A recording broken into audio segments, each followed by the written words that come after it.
పరిమిత ప్రేమ మానవత్వం, అపరిమిత మమకారం మాధవత్వం. ఈ విషయాన్ని అందరికీ అర్థమయ్యేలా సరళంగా వివరించిన దయామయి జిల్లెళ్లమూడి అమ్మ. నేను, నా కుటుంబం, నా ఊరు బాగుంటే చాలు అనుకుంటే అది మానవత్వమే.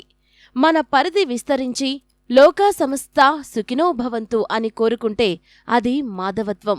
మానవులను మాధవులుగా తీర్చిదిద్దడమే అమ్మ ఆశ మరియు ఆశయం. గుంటూరు జిల్లా పొన్నూరు మండలం మన్నవ గ్రామంలో సీతాపతి రంగమ్మ అనే పుణ్య దంపతులకు 1923 మార్చి 28న జిల్లెళ్లమూడి అమ్మ జన్మించారు. తల్లిదండ్రులు అమ్మకు పెట్టిన పేరు అనసూయ. అమ్మకు 13వ ఏట అంటే 1936 మే 5న తన మేనత్త కనకమ్మగారి పెద్ద కొడుకు బ్రహ్మాండం నాగేశ్వరరావుతో బాపట్లలో వివాహం జరిగింది. అనంతరం 4 ఏళ్ల తర్వాత 1940లో జిల్లెళ్లమూడికి వచ్చి అక్కడ స్థిరపడ్డారు.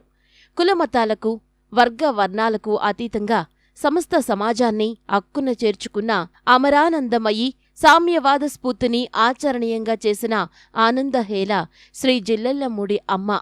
6 దశాబ్దాలకు పైగా దేహంలోనూ 3.5 దశాబ్దాలు దేహాతీతంగా సర్వవ్యాప్తిగా అమ్మ సంచారం సమస్తం ఒక అనుష్ఠాన వేదాంత భూమిక. 60 సంవత్సరాల జీవన ప్రయాణంలో అమ్మ చేసిన అంకురార్పణలన్నీ విద్య, వైద్యం, సమాజ సేవ, సంప్రదాయ పునరుద్ధరణ, మానవతా వికాసం, వ్యక్తి పరిణామం, అది వాస్తవిక జీవన విధానం, జీవన్ముక్త స్థితులు, జీవకారుణ్యం, సమత్వం, సర్వత్రా ఆత్మదర్శనం వంటి మహోదాత్త భావనల చుట్టూ అల్లుకున్న పందిరి. చండీయాగం, రుద్రయాగంలా మాతృయాగం చెయ్యమని తన భక్తులకు చెప్పేవారు జిల్లెళ్లమూడి అమ్మ.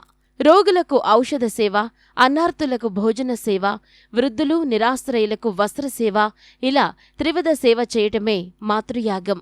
దయకు నిదర్శనంగా అమ్మ నెలకొల్పిన అందరిల్లులో ఎలాంటి తారతమ్యాలు లేకుండా ఎవరు ఏ సమయంలో ఎక్కడ్నుంచి వచ్చినా అన్నం పెట్టి ఆదరిస్తారు. తినకపోతే మీరు చిక్కిపోతారు, పెట్టకపోతే నేను చిక్కిపోతాను అని అమ్మ అనేవారు.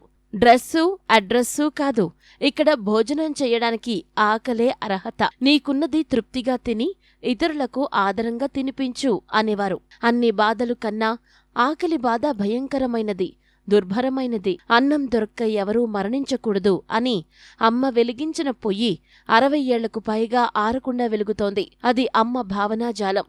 అదే భావం, అదే స్ఫూర్తి, అదే ఆదరణ, అదే ఆప్యాయతలతో నేటికి జిల్లెళ్లమూడిలో అన్నపూర్ణ ఆలయంగా విలసిల్లుతోంది. అమ్మ దివ్య ఆశీస్సులతో 1971లో ప్రారంభమైన మాతృశ్రీ విద్యా పరిషద్, 1978లో ప్రారంభమైన మాతృశ్రీ మెడికల్ సెంటర్ 2 విద్యా వైద్య రంగాల్లో నేటికి సేవలందిస్తున్నాయి. అమ్మ తన 63వ ఏట అంటే 1985 జూన్ 12న పరమపదించారు. అమ్మ మరణానంతరం ఆమె భక్తులు ఒక గుడి నిర్మించి దానికి అనసూయేశ్వరాలయంగా నామకరణం చేసి అందులోనే అమ్మ భౌతికాయాన్ని ఖననం చేసి ఆ ప్రదేశంలో అమ్మ నల్లరాతి విగ్రహం నెలకొల్పి ప్రతి సంవత్సరం మే 5న ఆమె పెళ్లి రోజును ఘనంగా నిర్వహిస్తున్నారు. ఈనాటికి గర్భగుడిలో అమ్మకు పూజలు జరుగుతున్నాయి. చరిత్రలో గురువులుగా, తాత్వికులుగా, సంప్రదాయ రక్షకులుగా, ధర్మస్వరూపిణులుగా ఎందరో శ్రీమూర్తులు వచ్చారు. నిండైన తల్లిదనంతో, వాత్సల్య చందన గంధంతో, కారుణ్య గుణంతో, ఇంతటి పూర్ణత్వంతో రావటం మాత్రం అరుదు. అమ్మా, ఇంకొంతకాలం మీరుంటే బాగుంటుంది అని సద్గురు శివానందమూర్తి గారు కోరినప్పుడు రావడం, ఉండటం, పోవడం ఈ దేహానికే గాని నాకేముంది, ఇవేమీ లేని నేను ఎప్పుడూ ఉంటుంది అని అమ్మ సమాధానమిచ్చారు. మాతృపార్శ్వాన్ని ప్రపంచానికి రుచి చూపించిన మమతామూర్తి జిల్లెళ్లమూడి అమ్మ.